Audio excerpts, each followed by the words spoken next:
किसी नगर में एक बूढ़ा चोर रहता था। 16 वर्षीय उसका एक लड़का भी था। चोर जब ज्यादा बूढ़ा हो गया तो अपने बेटे को चोरी की विद्या सिखाने लगा। कुछ ही दिनों में वह लड़का चोरी विद्या में प्रवीण हो गया। दोनों बाप बेटा आराम से जीवन व्यतीत करने लगे। एक दिन चोर ने अपने बेटे से कहा कि देखो बेटा, साधु संतों की बात कभी नहीं सुननी चाहिए। अगर कहीं कोई महात्मा उपदेश देता हो तो अपने कानों में उंगली डालकर वहां से भाग जाना। लड़के ने कहा कि जी पिताजी, मैं आपकी बात समझ गया। कभी किसी महात्मा की, सज्जन की, बुद्धिजीवी की बात में नहीं सुनूंगा। एक दिन लड़के ने सोचा कि क्यों ना आज राजा के घर पर ही हाथ साफ कर दूं। ऐसा सोचकर वह राजमहल की ओर चल पड़ा। थोड़ी दूर जाने के बाद उसने देखा कि रास्ते के बगल में कुछ लोग एकत्र होकर खड़े हैं। उसने आते हुए एक व्यक्ति से पूछा कि उस स्थान पर इतने लोग इकट्ठे क्यों हैं। तो उस आदमी ने उत्तर दिया कि वहां एक महात्मा उपदेश दे रहे हैं। उस लड़के ने पूछा कि कौन महात्मा है। उस व्यक्ति ने फिर से उत्तर दिया कि वहां महात्मा बुद्ध उपदेश दे रहे हैं। यह सुनकर उस चोर लड़के का माथा ठनका। उसने मन ही मन सोचा, भले ही कोई भी महात्मा क्यों ना हो, मैं इनका उपदेश बिल्कुल नहीं सुनूंगा। ऐसा सोचकर अपने कानों में उंगली डालकर वहां से भाग निकलने को हुआ। जैसे ही वह भीड़ के निकट पहुंचा कि एक पत्थर से ठोकर लगी और वह गिर गया। उस समय बुद्ध कह रहे थे कि कभी झूठ नहीं बोलना चाहिए और जिसका नमक खाया है उसका कभी बुरा नहीं सोचना चाहिए।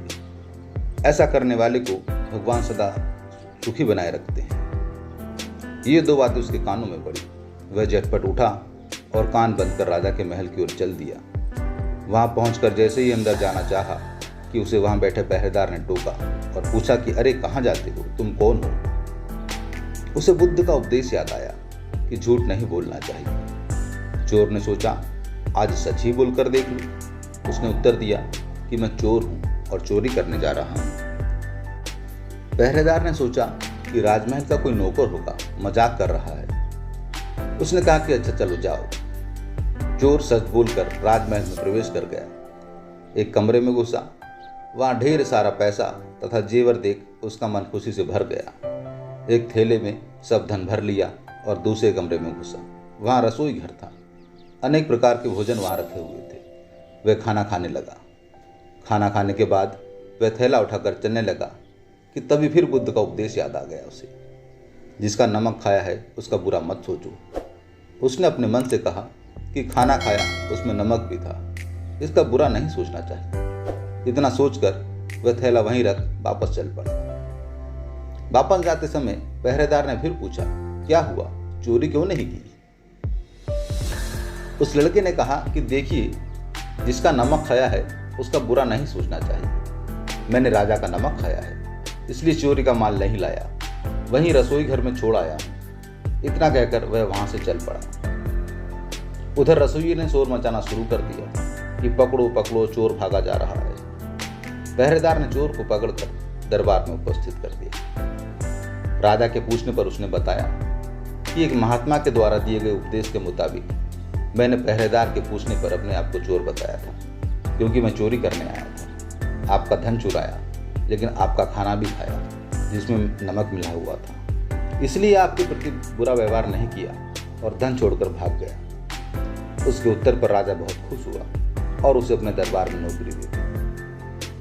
जब वह 2-4 दिन तक घर नहीं गया तो उसके पिता को चिंता हुई कि बेटा पकड़ लिया गया है शायद। लेकिन 4 दिन के बाद जब लड़का वापस आया तो बूढ़ा अचंभित रह गया।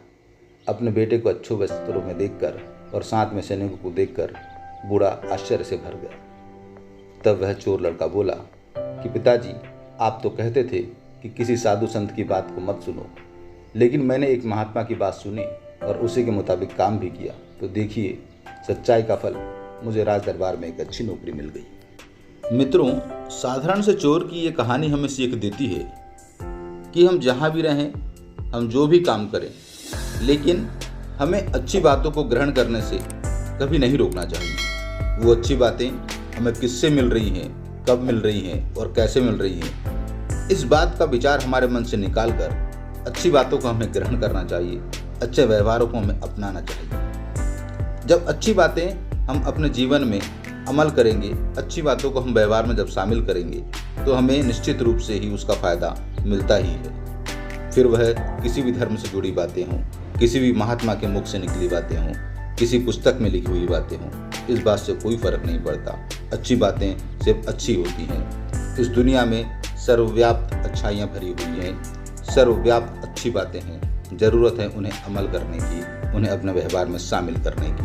हमें यह बात हमेशा याद रखनी चाहिए कि हम इस प्रकृति का हिस्सा हैं। जैसे हम दूसरे के व्यवहार को देखकर सीखना चाहते हैं, किसी के जैसा बनना चाहते हैं, ठीक उसी प्रकार हमें भी देखकर कोई ना कोई हमारे जैसा बनना चाहता है। जिस प्रकार हम दूसरे के व्यवहार से प्रभावित होते हैं, वैसे ही हमसे भी कोई ना कोई प्रभावित होता ही है। तो होना यह चाहिए कि हम अपने व्यवहार को अच्छा बनाए रखें, और ख़ुद को अच्छा बनाए रखने के लिए हमें अच्छी बातों को अपने व्यवहार में शामिल करना होगा। जहाँ भी हमें ज्ञान की बातें मिलती हैं, उन्हें अपने जीवन में शामिल करते रहना चाहिए होगा।